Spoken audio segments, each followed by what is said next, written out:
ప్రేమిస్తున్నారు, లోక సంబంధమైన కార్యాలను ప్రేమిస్తున్నారు.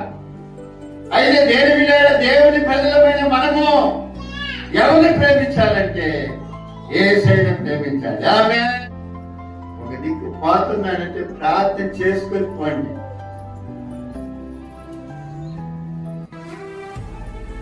అడిగిన నైట్ అడిగిన పోతున్నారంటే అన్ని తగిలిస్తూ బాగా కానీ చెవులకి వాటికి అంతా ఎవరైనా చీకట్లో పట్టుకొని నిలబెట్టి అన్ని కూడా తీసుకుంటారు, చెవులతో కూడా కోసుకొని పోతారు.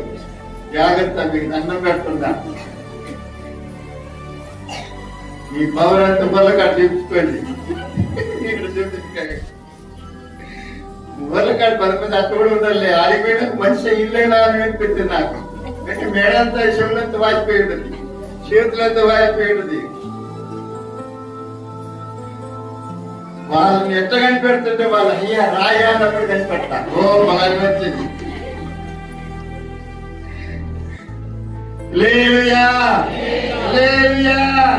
అంటే దేవుడు మనకి శాశ్వతుడైన దేవుడు. ఆయన శాశ్వతమైన వాడు. ఆయన మనకు నివాస స్థలంగా ఉంటాడు. ఆమేన్.